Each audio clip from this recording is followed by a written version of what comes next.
tudo bem com vocês? Sejam bem-vindos a mais um vídeo do nosso canal. Eu sou o Yuri Belchior e você pode se inscrever no seu canal se você é novo por aqui, deixar já o seu joinha para ajudar o nosso canal e ativar o sininho para receber as notificações e não perder nenhum vídeo aqui do nosso canal. Bom, no vídeo de hoje eu queria fugir, não totalmente, mas um pouquinho da literatura e ir para o mundo das séries, né? Depois que inventaram a Netflix, ficou até mais difícil da gente se concentrar nas leituras, porque a Netflix tem muito conteúdo bom, muitas séries boas e filmes bons, né, que ela oferta para nós. É um serviço muito bom. E uma das séries da Netflix, a série O Mecanismo, tem causado discussões na internet. Por que essa série tem causado discussões na internet? Por causa das suas interseções com a realidade. É importante colocar isso bem claro desde o início, né? A série já, no começo do episódio, já aparece lá, né, que essa é uma série de ficção baseada em fatos reais. Ela usa o estatuto de ficção, aliás, de ficção, ou seja, de um produto da imaginação, mas que foi inspirado na realidade, baseado em fatos reais. Isso significa que algumas coisas podem ter sido distorcidas para gerar efeito de dramaticidade. Mas, afinal de contas, por que essa série causou tanta polêmica, né, tem sido discutida, o momento que ela foi lançada e tudo mais? Por quê? Quais são esses pontos de intersecção com a realidade que a gente tem nessa série? Vamos falar então, como eu não sou nenhum especialista, nem crítico de cinema, né, eu queria falar um pouco com vocês sobre mais os aspectos da narrativa da série, né? Então, vamos falar sobre os personagens. Os personagens são claramente inspirados em personagens políticos, em personagens históricos, ou seja, que existem em nossa realidade, né? Não é um produto da ficção total. As referências, como que a gente percebe se um personagem é inspirado em algum outro ser do mundo político? Pelas referências, né? As referências são claras, né? Você tem uma mulher, presidente da República, que tem amizade com um outro que também era presidente da República, que se associa à esquerda, que fala de determinada maneira, usa capacete da empresa de petróleo. Então, é claro, né, que são referências que dizem respeito à presidente Dilma, né? A personagem Janete é a presidente Dilma. O presidente Lula é claramente um ingênuo, né? Embora tenha problemas em relação a isso, a gente vai falar um pouco sobre essas distorções da realidade, né? O Ibrahim é óbvio que é o Youssef. Se vocês jogarem no Google os personagens do Mecanismo, vocês vão achar a lista completa, né? São muitas as referências aos personagens da realidade, pessoas envolvidas na Operação Lava Jato, vamos dizer assim, né? O juiz que detona, aliás, responsável por dar força para a operação, né? Claramente o juiz Sérgio Moro, né? Então você tem traços que permitem que você associe determinados personagens a personagens da realidade. Isso é o suficiente para poder pensar na leitura, né, ou melhor, na narrativa que a série fomenta? Não, não é o suficiente. A gente tem que olhar várias coisas em questão, né? A narrativa, como a série é produzida, quais os eventos que acontecem. A gente tem que analisar todos esses pontos para poder dizer se a série faz uma panfletagem, vamos falar assim, contra determinado setor da política ou não, né? Então, os personagens é um primeiro ponto de interseção com a realidade. O enredo. O enredo ele tem alguns problemas se a gente compara os eventos em relação à realidade. Por exemplo, o escândalo do Banespa, né, do Banco do Estado, que é falado já no começo da trajetória, não aconteceu em 2003, como coloca na série. Ele aconteceu em 95, né, sob o governo do então presidente Fernando Henrique Cardoso. Por que é importante mapear essas distorções? Porque essas distorções, elas podem gerar efeito dramático, mas elas também podem servir para fomentar determinadas narrativas políticas. Então, desde já é importante, a gente tem que ver o que bate e o que não bate nessa história. Outra coisa do enredo que é um pouco problemática, nesse sentido de diferenças entre a ficção e a história, vamos dizer assim, embora são eventos muito recentes, né? É a questão da fala que é atribuída ao Higino, que é um personagem claramente inspirado no presidente Lula, e é uma fala do Romero Jucá, que é sobre estancar a sangria, é necessário estancar a sangria.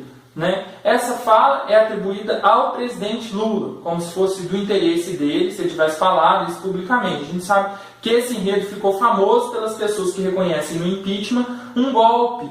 Né? Então, esse enredo é sempre evocado para falar um golpe com o Supremo, com tudo. Né? E na série isso é colocado como se fosse o presidente Lula que tivesse falado. Né? Outra coisa importante em relação ao enredo, né? Ainda nesse paralelo com os eventos históricos.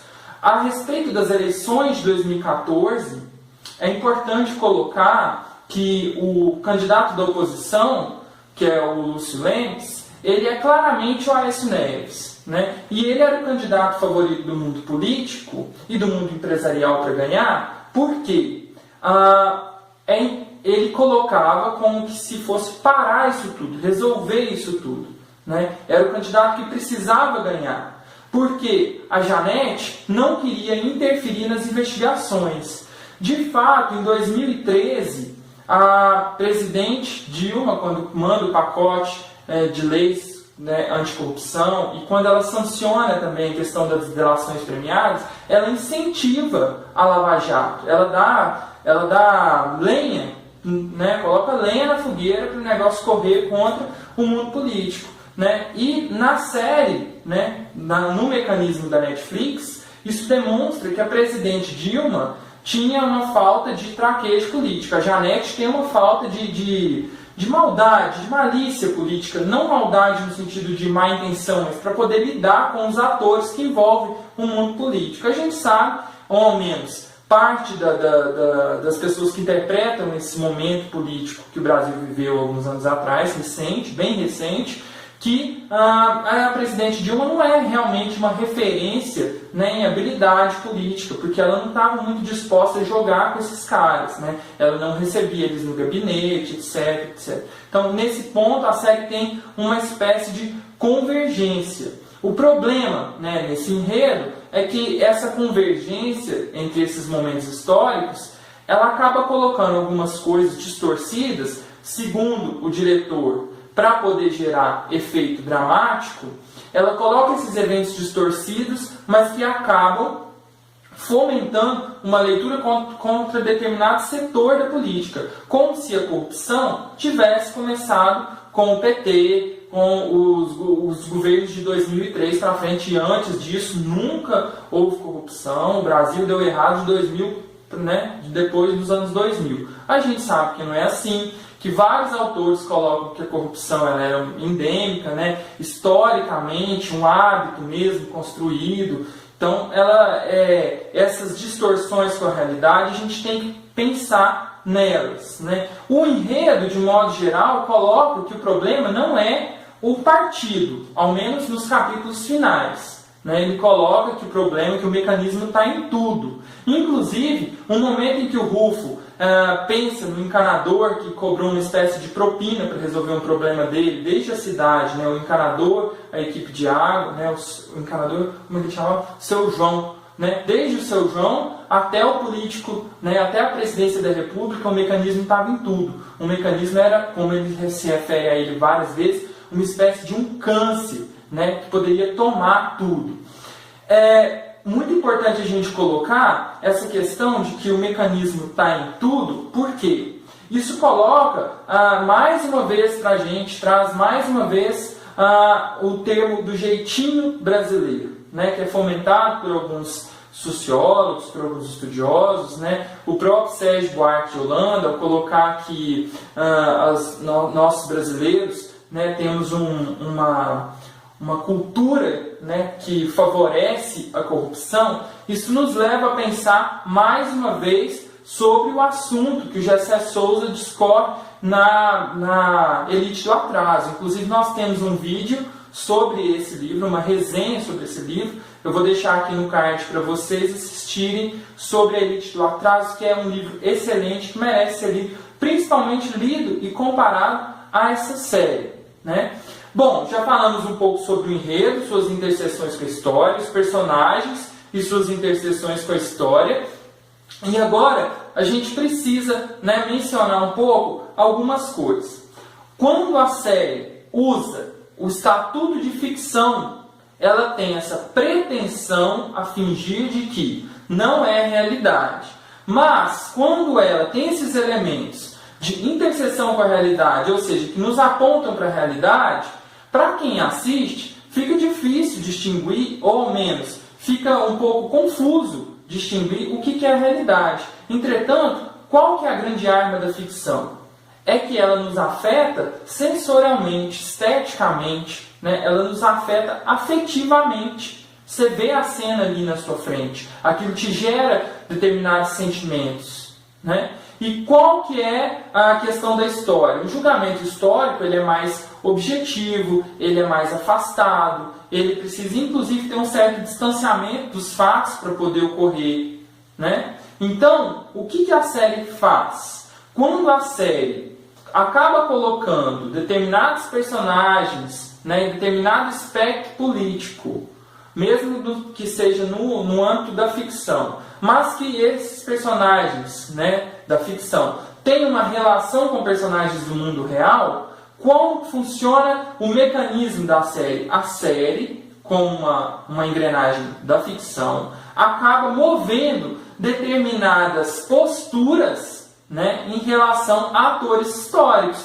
Quais atores históricos? Eleitores. Né? A série acaba, né, estimulando determinados pensamentos em relação a atores, sujeitos da história, em um momento em que nós estamos prestes a uma eleição. Né? Então é importante considerar. Não acho que as coisas devem ser censuradas, né? Como algumas pessoas falaram, um boicote, não vamos nem assistir. Não, acho que é legal assistir, sabe? Assiste, mas assiste de modo crítico. Né? Eu nunca sou a favor de censura. Não acho que a gente tem que censurar museu, não acho que a gente tem que censurar série, né? Ao menos não nesse sentido. É claro que há os indicadores de idade, né, para cada faixa etária, né? Então você não vai deixar uma criança assistir uma série, o Mecanismo tem várias cenas de sexo que, segundo a classificação, é imprópria para a idade. Mas você, que já é adulto, que já tem a idade, que já está apto aí, né, para poder assistir, eu não acho que porque você é de determinado espectro político, ou se identifica com determinado espectro político, você não deva assistir à série. Você deve assistir à série e contestar e falar nas suas redes sociais, no YouTube ou aonde for, quais são as incoerências que você viu, né, em relação à história. Agora, é importante a gente lembrar sempre, o estatuto de ficção é uma defesa, inclusive, dessa liberdade criativa. Né? A série não é um documentário, ela não é obrigada a ter vínculos com a realidade. Né? Então, ela tem esse aval. Ela pode sim. Os diretores podem sim pensar no enredo dessa forma. Eles vão ter que arcar com as consequências depois. Né? Toda uma polêmica e tal, envolvendo... Né? A minha opinião, ao longo da série, eu acho sim que a narrativa não se torna de que o problema é o PT, o presidente Lula, o presidente Dilma, nada disso. Né? Mas, no começo da série, dá essa impressão. Ela é um pouco, a tese central de que o mecanismo está em tudo, ela é um pouco desequilibrada porque aponta mais para o presidente Lula, ou seja, para ir para a presidente Dilma, né, a Janete e também o Higino, né, o presidente Higino. Por quê? Qual que é a justificativa? Em recente artigo da Folha, o diretor disse que é normal que a série faça esse apontamento, porque na época, no lapso temporal que a série pretendia abordar, eram os partidos que estavam no governo naquela época. Então é como se o mecanismo funciona mais ou menos assim, né? Os agentes públicos que estão no governo, né, que vão ajudar, são uma parte importante do mecanismo, né? Então, por isso esse enfoque nesse setor, digamos, né? Também a série mostra que algumas coisas não aconteceram bem daquela forma, que não foi só aquele partido, que o candidato da oposição nas eleições de 2014 pretendia parar, então que seria ruim que a Janete ganhasse as eleições e que eles precisariam tirar ela a qualquer custo, né? Então já se mostra aí determinados elementos, mesmo na ficção, que também inclinam a tese de que em 2016 houve um golpe de Estado. Então veja bem, a tese ela tem uma inclinação, mas não é uma inclinação total. O que nós poderíamos fazer para pensar melhor sobre isso? Analisar os procedimentos, né? Se durante tanto tempo até a tese central passa com foco, com alvo em tais atores políticos, depois ela passa para outros, né? Eu acho que a coisa foi bem equilibrada, que não é dessa forma, né? Eu acho que então, enfim, concluindo que nós não devemos ter censura, mas que nós devemos receber tudo que a gente tem, museu, séries da Netflix, obras de arte, de modo crítico e questionar, né? Sim, debater sobre essas coisas, né? Então, a minha conclusão é essa, que o mecanismo ele acaba tendo uma relação com as duas engrenagens importantes da constituição da história. A própria história, enquanto os eventos históricos, né, e o que os historiadores dizem que aconteceu, e a ficção, né, algo que os artistas têm uma certa liberdade criativa para poder fazer mudar os fatos, né, distorcer a realidade. Isso também é muito importante. O que vocês acham? Vocês acham que a série ela sugere determinada interpretação da realidade? Vocês acham que a série está correta? Vocês acham que a realidade, existe uma relação entre a realidade da ficção e a realidade da história? Vocês acham que foi tendencioso lançar essa série nesse momento? Ou vocês acham que essa série precisava ser lançada nesse momento como uma espécie para favorecer mesmo um despertador, né, para o povo brasileiro que está prestes a comparecer às urnas novamente? É muito importante pensar sobre essas questões, porque a gente vê que ficção, literatura, essas coisas, isso não é uma coisa banal, né? Isso está intimamente relacionado com as engrenagens da história. O que vocês acham? Deixa para mim aí nos comentários.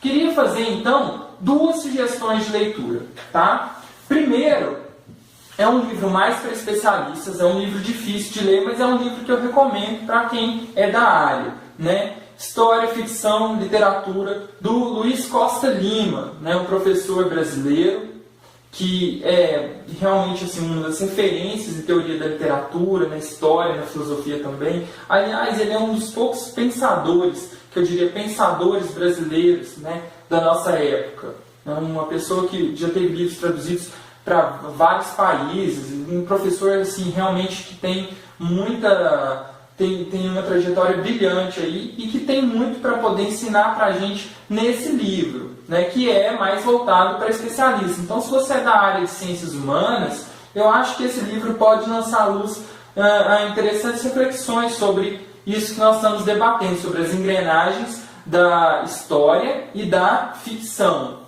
Outro livro, para quem quer saber sobre a história, se os eventos da série são históricos ou não são, afinal de contas, o que é história, como deve ser história, o historiador tem que ter ou não determinado afastamento em relação aos fatos, né? Se o historiador como ele deve se comportar, né? Como ele deve se debruçar diante de determinados documentos, né? É o livro Apologia da História, que é um livro que foi terminado, né? Mark Bloch, aí, mas é um livro assim que, por mais que você não concorde com tudo que ele diz, é um livro que vai te fazer começar a pensar de forma bem introdutória sobre questões que são muito importantes para a história, né? Então fica aí como sugestão de leitura Apologia da História do Mark Bloch.